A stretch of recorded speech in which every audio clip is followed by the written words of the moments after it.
Hi, this is Ananda Lima, and I'm reading from my story, Rapture. You probably can't tell looking at me now, but once, back in my 20s, I slept with the devil.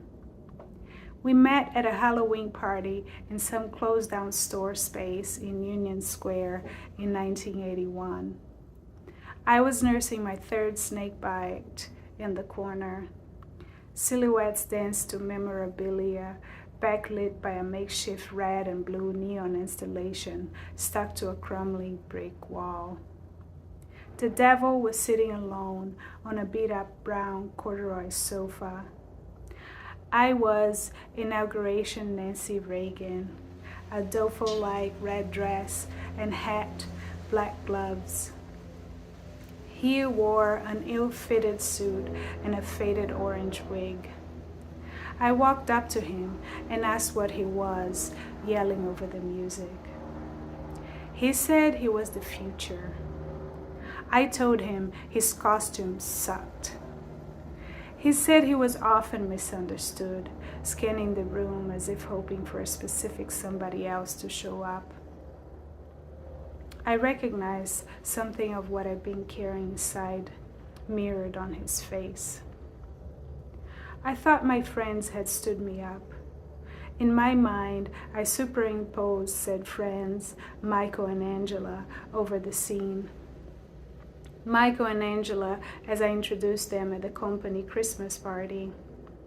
Michael and Angela discreetly brushing their hands as they passed each other en route to the elevator when I first realized what might be happening. Michael and Angela the day I found them in the bathroom during lunch break. Those days, I saw Michael and Angela everywhere. I feared the two dancers in the corner, her arms over his shoulders, his pulling her by the waist, were Michael and Angela. Though it was useless to fear it now that everything was out in the open. If it weren't happening here, it would be happening somewhere else. In her bedroom, in his, in the entry hall of their apartment building because they couldn't wait, in a taxi on their way here. I downed the rest of my drink. Are you waiting for someone? I asked. He inhaled, suspended his search, and looked at me straight for the first time. Something awakened in my body. Despite his stupid clothes, he looked like a 1940s movie star with that strong jaw, his nose just the right amount of imperfection. It had been so long since I'd felt anything like that. Even with Michael, the hurt had coiled up around that feeling and all but strangled it. Yet here it was again, the flagellant want serpentining up my bones. I wanted it to stay inside me. The devil gave me a sly smile and complimented me on my nice family values.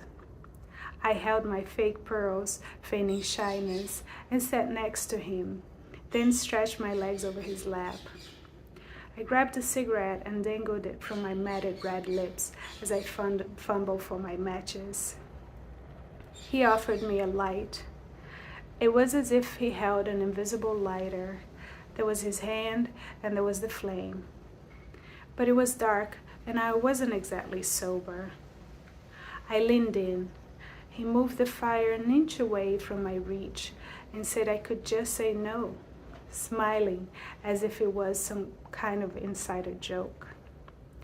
I didn't know what he was on about, but I always liked dorks. I pulled his hand towards my cigarette and inhaled.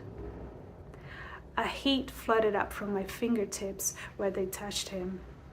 It was so unexpectedly pleasant, the sparkling sensation on my skin, the warmth rising through my veins up to my palms. I let go of his hands while I still could. I took off my red pillbox hat, my Nancy wig, fluffed up my hair. I'd recently cut it Kim Wilde style, though my hair was dark brown. I slid his wig off, revealing his immaculate black hair slicked back.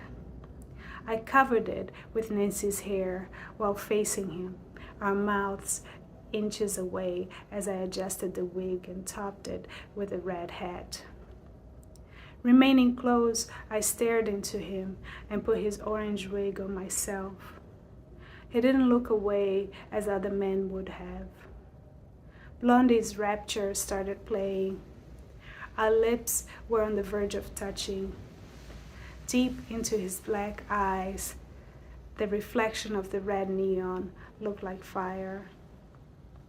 I might have stayed there, trapped in the darkness and the fire, but someone tapped me on the shoulder and I came back to my body. They had come after all. Angela dressed as Princess Diana, Michael as Prince Charles, their hands glued together as usual. Angela adjusted her tiara, leaning close against Michael.